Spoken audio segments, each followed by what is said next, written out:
Hello friends, मैं देवेश कुमार आपके अपने यूट्यूब चैनल सुपर डी के क्लासेस में आपका स्वागत करता हूं।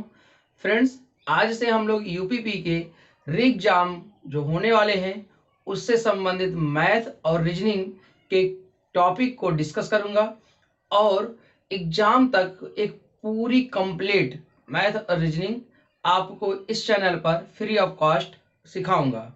ठीक है फ्रेंड्स, मैथ का आज पहला चैप्टर स्टार्ट करेंगे और चैप्टर होगा आपका classification of number. Classification of number Hindi में बोलते हैं संख्याओं का वर्गीकरण।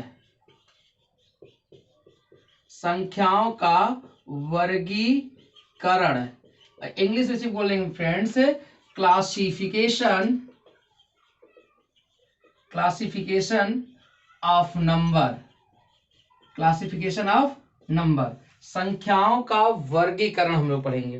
फ्रेंड्स, यहां से क्वेश्चन आपके यूपीपी हो, एसएससी जीडी हो या कोई अदर स्टेट एग्जाम हो, हर जगह क्वेश्चन मिलते हैं।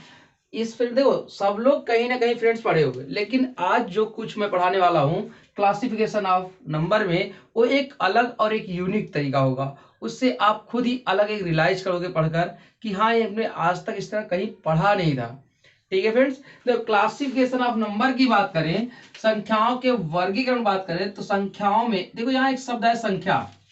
तो संख्या डायरेक्ट नहीं बनती, संख्या बनाने के लिए हमें किसी न किसी चीज की आवश्यकता पड़ती है।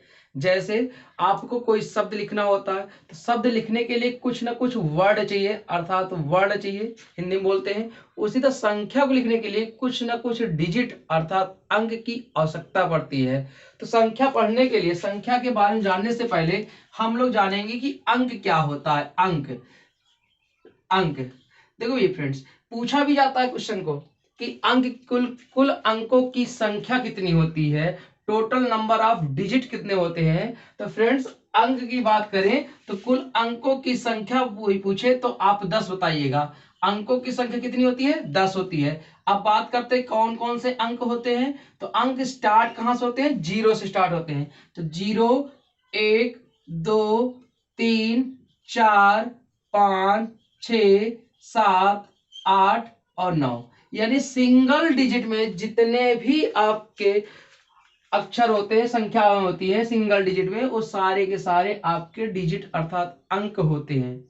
अब इन्हीं अंकों को मिलाकर हम संख्या बनाते हैं। इन्हीं अंकों को मिला क्या बनाते हैं? संख्या बनाते हैं। और संख्या कई प्रकार की होती है। अब बात करें कि संख्या कितनी प्रकार की होती है फ्रेंड्स, तो आपसे कोई पूछे तो पूरी संख्या जो होती है ना, उस संख्या के केवल और केवल 2 भाग होते हैं। संख्याएं जो होती है पूरी पूरी विश्व में जितनी भी संख्याएं होंगी वो 2 ही भाग में बटी होंगी। एक आपका वास्तविक संख्या होगी अर्थात रियल नंबर होगा, दूसरी संख्या आपकी काल्पनिक संख्या होती है, इमेजिनरी नंबर बोलते हैं। तो एक आपकी कौन संख्या होती है फ्रेंड्स? वास्तविक संख्या होती है। कौन संख्या? वास्तविक संख्या होती है। यानी संख्या 2 प्रकार की हुई, वास्तविक संख्या और एक काल्पनिक संख्या होती है।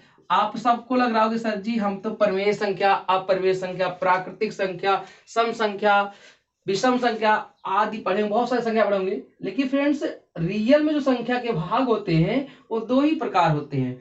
एक वास्तविक संख्या होती है, दूसरी आपकी काल्पनिक संख्या होती है। ये 2 के अलावा तीसरी संख्या होती ही नहीं। ठीक, अब बात करते हैं कि काल्पनिक संख्या क्या होती है। ये इसका एक ही भाग है। काल्पनिक संख्या उसे बोलते हैं जो रूट के अंदर हो और माइनस में हो। रूट के अंदर कोई भी संख्या लिखो और माइनस में लिख दो। जैसे रूट क्या होता है? -60, √5, √4, सॉरी √5 नहीं होगा, √-5, -2। यानी काल्पनिक संख्या उस संख्या को बोलेंगे जो रूट के अंदर हो और संख्या कैसी होनी चाहिए? ऋणात्मक होना चाहिए, निगेटिव होनी चाहिए, माइनस में होनी चाहिए। अब फ्रेंड्स बात करते हैं कि आपने इंटर में जितने लोग मैथ से पढ़े होंगे, मैथ में एक नाम पढ़े होंगे आई। आई एक इमेजिनरी नंबर है। आई का मान होता है रूट में -1। आई का मान क्या होता है? रूट में -1। अब इसी को आई स्क्वायर कर देंगे तो रूट हट जाएगा, तो आई स्क्वायर का मान आ जाएगा -1। तो अगर देखो ये सारी जो संख्याएं लिखे हैं ये सब के सब क्या है? इमेजिनरी नंबर है अर्थात काल्पनिक संख्या है।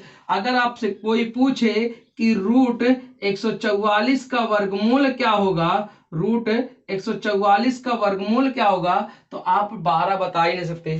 क्यों? अगर हम 12 बोलते हैं तो 12 को वर्ग करने पर 144 माइनस मिलना चाहिए, जबकि 12 को वर्ग करने पर 144 मिलेगा।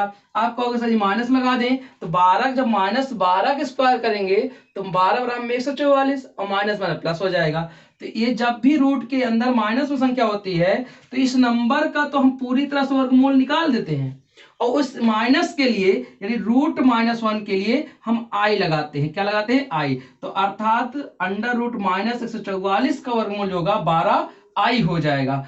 अब जैसे ये आता कहां से, देखो माइनस 144 लिखा है, इसको क्या लिख सकते हैं, 144 इंटू -1 लिख सकते हैं। तो 144 का 12 आ जाएगा और रूट के अंदर -1 बचेगा, तो -1 का मान क्या होता है? आई। तो आप किसी भी काल्पनिक अंडर रूट के अंदर जो पूर्ण वर्ग संख्या होगी उसका अपवर्ग निकाल सकते हो। नंबर का वर्ग निकालिएगा और माइनस के बाद क्या लगा दीजिएगा? आई।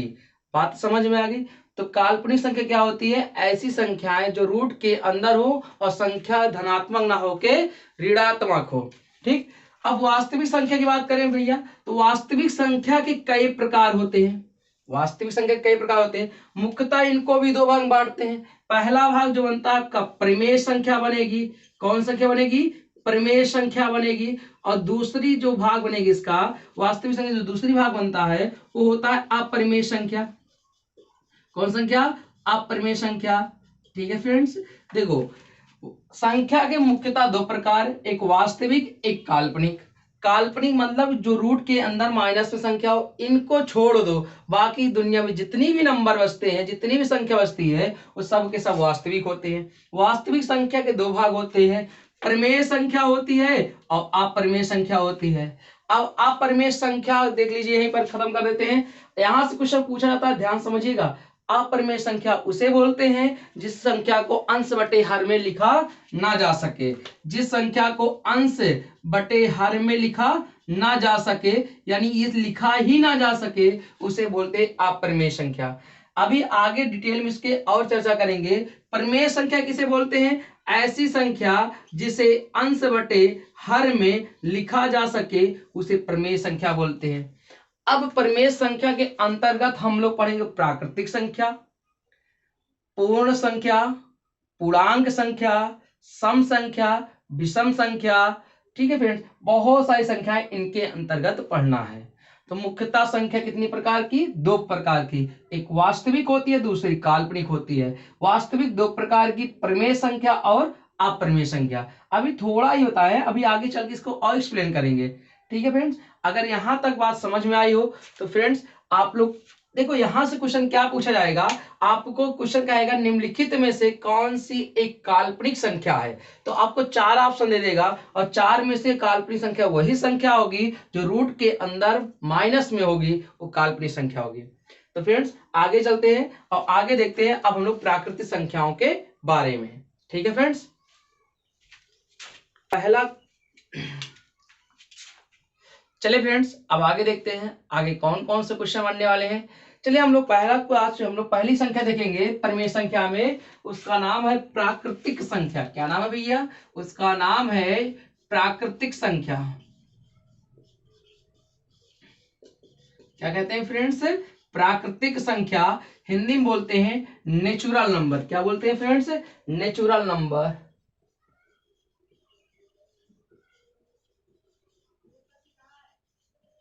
ठीक फ्रेंड्स, देखो हम लोग परिमेय संख्या के अंतर्गत पहली संख्या देखेंगे, उसका नाम है प्राकृतिक संख्या। इंग्लिश बोलते हैं नेचुरल नंबर। नेचुरल नंबर होता क्या है? देखो गिनती में जितनी भी संख्या प्रयोग होती है, यानी ऐसी संख्या जिसे हम गिनती में प्रयोग करते हैं, तो गिनती में प्रयोग करने वाली की जाने वाली जितनी भी संख्या होती है वो सब के सब नेचुरल नंबर होता है। अर्थात आप गिनती शुरू कहां से करते हो, आप लोग जहां से गिनना शुरू करते हो वो सारी की सारी संख्याएं आपकी प्राकृतिक संख्या होती है, अर्थात नेचुरल नंबर होता है। ठीक, गिनती में प्रयोग की जाने वाली सभी संख्या को प्राकृतिक संख्या कहते हैं, अर्थात ये काउंटिंग नंबर होता है। हम काउंट कहाँ से करते हैं, आप काउंट करते होगे तो 1 2 3 4 5 ना फ्रेंड्स, उसी तरह प्राकृतिक संख्या भी काउंट कहाँ से होती है। अगर इसकी बात करें एग्जाम्पल की, तो ये शुरू होती है 1 2 3 4 5 6 डैश डैश इनफाइनाइट, अर्थात अनंत तक की जितनी भी संख्याएं होती हैं उन सारी संख्याओं को, यानी 1 से शुरू होकर अनंत तक की संख्याओं को क्या बोलते हैं, प्राकृतिक संख्या बोलते हैं। ठीक है फ्रेंड्स, और लिख देते 7 8 9 10 कामाई से डैश करके। दूसरी जो संख्या होती है, ये पहली संख्या समझ में आ गई, प्राकृतिक संख्या जिसे कहते हैं, ऐसी संख्याएं जिसे हम काउंट करते हैं, गिनती में शुरू करते हैं, उन्हें हम क्या बोलते हैं, प्राकृतिक संख्या बोलते हैं। स्टार्ट कहां से होगी, 1 2 3 4 5 6 7 8 9 10 डैश डैश करके कहां तक, इनफाइनाइट तक आप जितनी गिनती लिख सकते हो। ठीक है, अगर आपसे पूछा जाए, क्वेश्चन क्या पूछा जाएगा कि सबसे छोटी प्राकृतिक संख्या क्या है, तो सबसे छोटी प्राकृतिक संख्या 1 है। और क्वेश्चन क्या बनेगा, कहेगा प्रथम 5 प्राकृतिक संख्याओं का औसत बताओ। जब प्राकृतिक संख्या पता होगा तभी तो औसत बता पाएंगे। अब औसत की बात करेगा 5 की, तो 5 तक को जोड़ लेंगे, जितनी संख्या होती है और उतनी ही संख्या से क्या करते हैं, डिवाइड करते हैं, तो आपका औसत आ जाता है। तो सबसे छोटी प्राकृतिक संख्या क्या होगी, 1 होगी। अच्छा, हम आपसे पूछे सबसे बड़ी प्राकृतिक संख्या क्या होगी, क्या आप बता पाओगे, नहीं बता पाएंगे फ्रेंड्स, क्योंकि ये इनफाइनाइट तक है, कहां तक जाएगी कोई पता नहीं है। एक बार शुरू हो गई 1 से और कहां तक गई किसी को कुछ मालूम नहीं है। तो प्राकृतिक संख्या, सबसे बड़ी प्राकृतिक संख्या नहीं बता सकते, सबसे छोटी प्राकृतिक संख्या हम बता सकते हैं। इसके बाद आपका आता है पूर्ण संख्या। कौन सी संख्या फ्रेंड्स, पूर्ण संख्या होती है। दूसरी कौन सी है, पूर्ण संख्या, जिसे हम लोग इंग्लिश में बोलते हैं होल नंबर। क्या बोलते हैं फ्रेंड्स, होल नंबर। पहली थी आपकी प्राकृतिक संख्या, नेचुरल नंबर। दूसरी संख्या है पूर्ण संख्या, जिसे हम बोलते हैं होल नंबर। होल नंबर क्या होता है फ्रेंड्स, होल नंबर में क्या होता है, आपके नेचुरल नंबर में, अर्थात प्राकृतिक संख्या में, अब जब 0 को जोड़ दिया जाए, 0 को जोड़ दिया जाए, तो वो मिलकर बनाती है पूर्ण संख्या। यानी प्राकृतिक संख्या में क्या ऐड करना है, 0 ऐड करना है। जब प्राकृतिक संख्या में 0 को ऐड कर देंगे तो बन जाएगा क्या, पूर्ण संख्या, होल नंबर। तो आप बताओ प्राकृतिक संख्या स्टार्ट कहां से होती है, अभी आपको बताए, आप कहोगे सर जी 1 2 3 4 5 6 7 डैश डैश इनफाइनाइट तक। ये तो अभी है क्या, प्राकृतिक संख्या है, क्या है, प्राकृतिक संख्या। लेकिन जैसे ही इस प्राकृतिक संख्या में हम 0 ऐड करेंगे, वो बन जाएगी आपकी होल संख्या, होल नंबर, अर्थात पूर्ण संख्या। बात समझ में आ गई। अब क्वेश्चन यहां से भी बनेगा कि सबसे छोटी पूर्ण संख्या क्या है, तो आप कहोगे सर जी 0 है। अगर आपसे पूछे सबसे छोटी समपूर्ण संख्या कौन सी है, तो 2 है। सबसे छोटी विषम पूर्ण संख्या कौन सी है, 1 है। और कुछ बनता है, प्रथम 5 पूर्ण संख्याओं का औसत बताओ। अब पूर्ण संख्या पता रहेगा तभी तो 0 से लेंगे, अन्यथा आपको पता नहीं रहता तो कहां से लोगे भाई। तो ये नंबर ऑफ क्लासिफिकेशन है, जो क्वेश्चन आपके यहाँ से बेसिक क्वेश्चन आते हैं। अब एक बात आती है कि देखो भैया, सबसे पहले प्राकृतिक की खोज हुई, प्राकृतिक संख्या में तो 0 कहीं नहीं लिखा है, लेकिन पूर्ण संख्या में क्या आ गया है, आपकी 0 आ गया, यानी 0 आ गया है। 0 पूछा जाता है कैसी संख्या है, धनात्मक है कि ऋणात्मक है। तो भैया 0 जो होती है वो ना तो धनात्मक होती है ना ऋणात्मक होती है। 0 एक उदासीन संख्या है। कैसी है, उदासीन संख्या है, उदासीन नंबर है, न्यूट्रल नंबर है।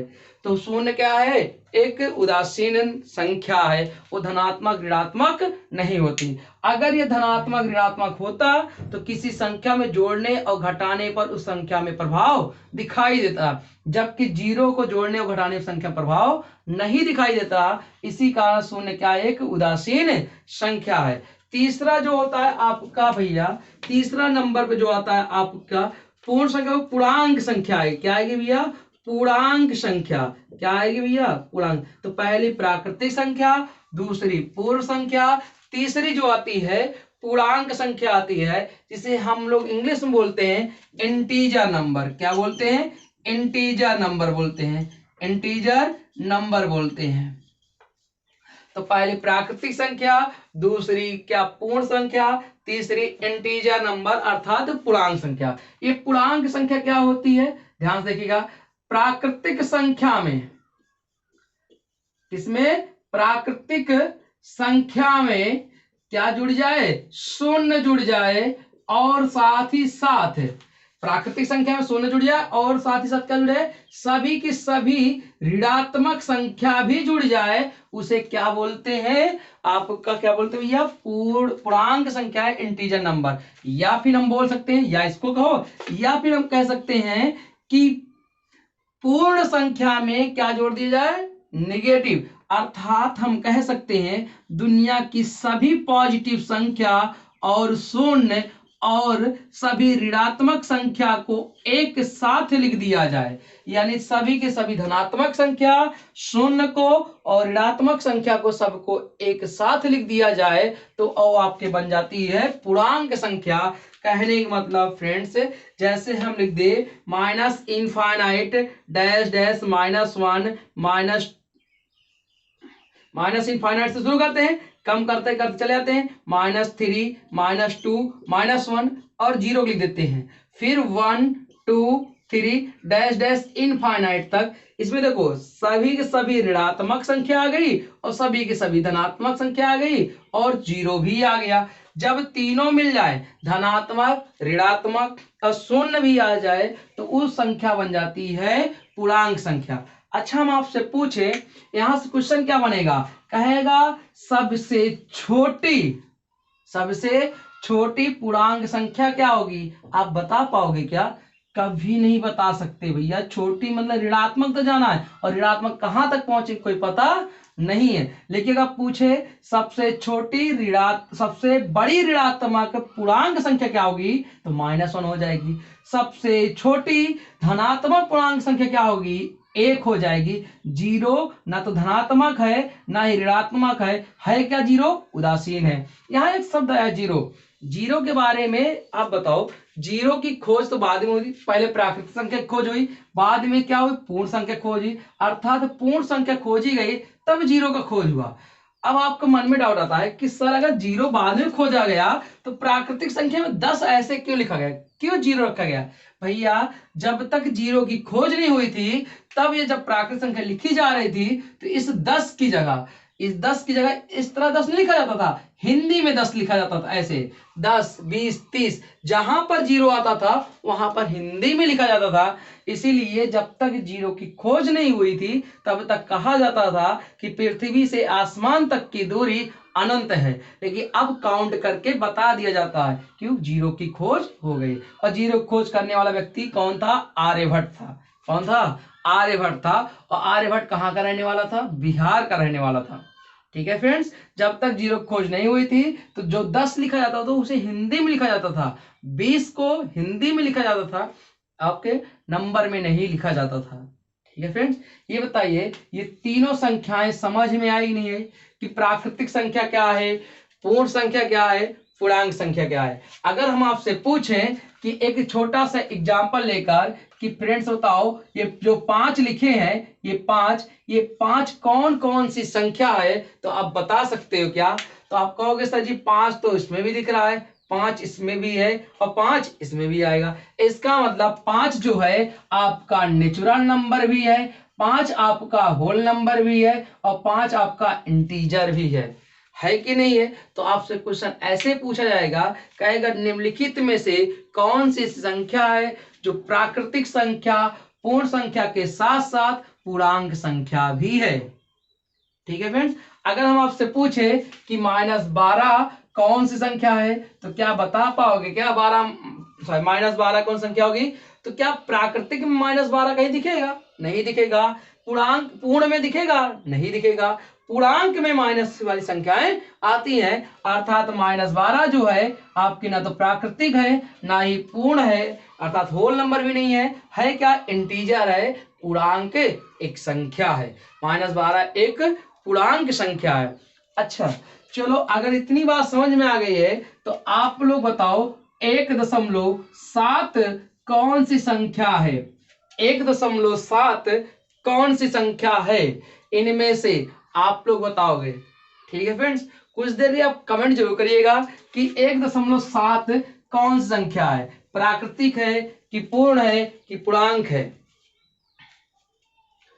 देखो फ्रेंड्स, ये 1.7 जो लिखा है ये नेचुरल भी नहीं है, ना तो होल नंबर है और ना ही ये इंटीजर है, यानी ये तीन के तीनों नहीं है। क्यों? क्योंकि हमने कहीं दशमलव की बात ही नहीं की है, तो ना तो ये दशमलव वाली संख्याएं ना प्राकृतिक होंगी, ना पूर्ण होंगी, ना पूर्णांक होंगी, वो कुछ और होंगी, लेकिन ये तीनों नहीं होंगी।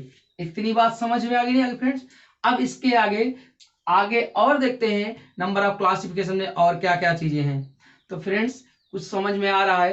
तो सबसे पहले हमने बताया नंबर ऑफ क्लासिफिकेशन में अंक क्या होता है, फिर हमने कहा कि नंबर कितने प्रकार के होते हैं, फिर हमने कहा नंबर क्लासिफिकेशन में प्राकृतिक संख्या क्या होती है, पूर्ण संख्या क्या होती है और पूर्णांक संख्या क्या होती है। अब इसके आगे देखते हैं। ठीक है फ्रेंड्स, चलिए फ्रेंड्स, अब आगे नंबर ऑफ क्लासिफिकेशन पढ़ाते हैं।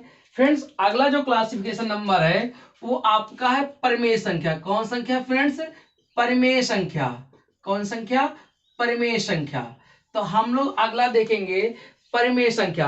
परिमेय संख्या क्या होती है हमने पहले ही बता दिया पीछे कुछ। तो फ्रेंड्स, आगे देखेंगे हम लोग परिमेय संख्या। परिमेय संख्या क्या होती है?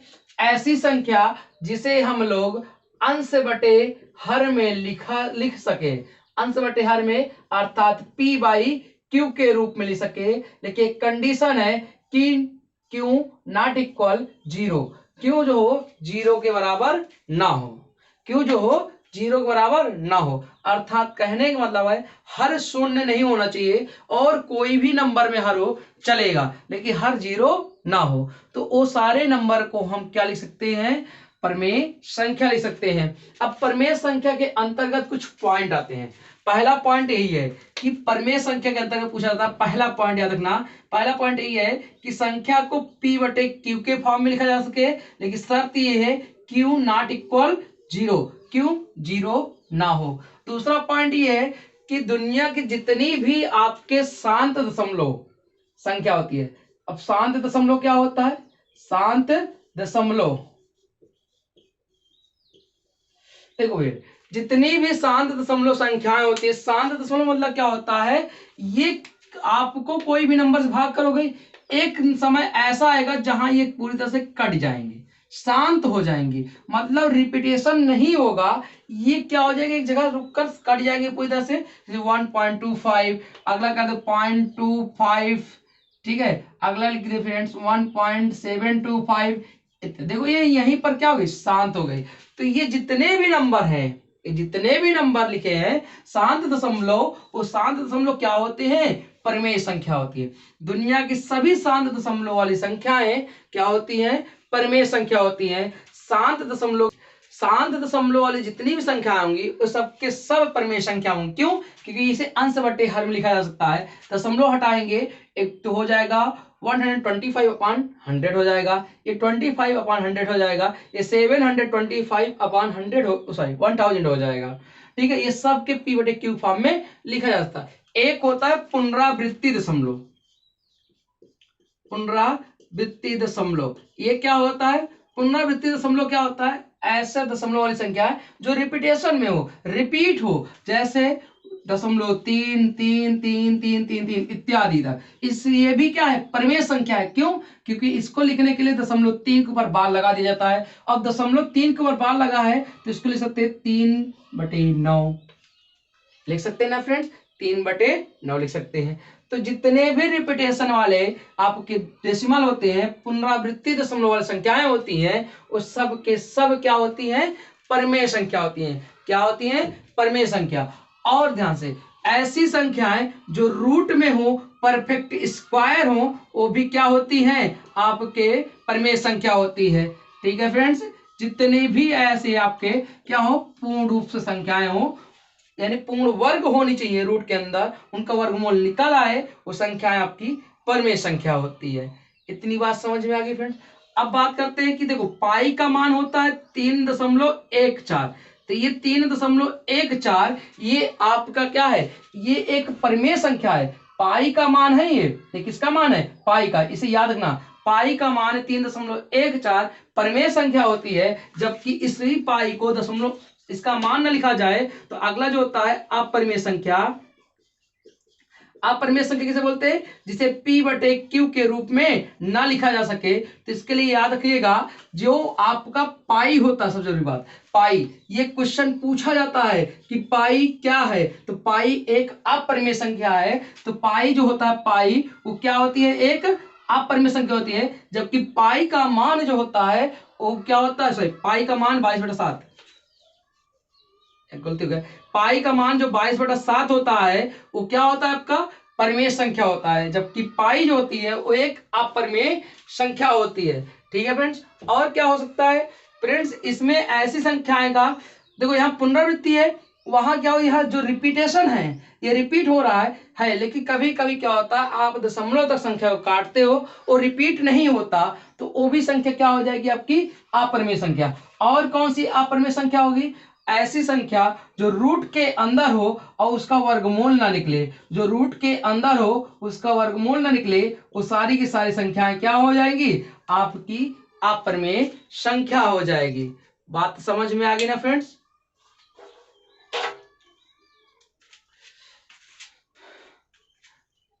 तो फ्रेंड्स, आज हमने नंबर ऑफ क्लासिफिकेशन के कुछ टाइप, कुछ प्रकार देखे, और यहाँ से क्वेश्चन आपके पूछे जाते हैं।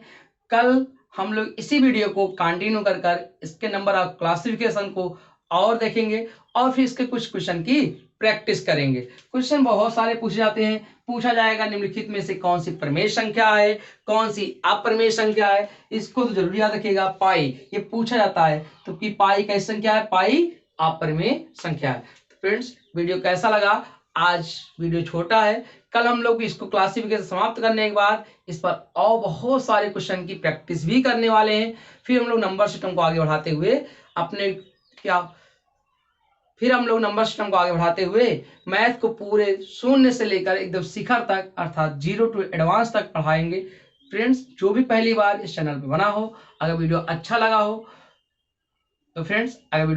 हो तो लाइक शेयर कर दीजिएगा और चैनल को सब्सक्राइब कर दीजिएगा। मिलते हैं नेक्स्ट वीडियो में, तब तक के लिए थैंक यू, धन्यवाद, बाय बाय, टेक केयर।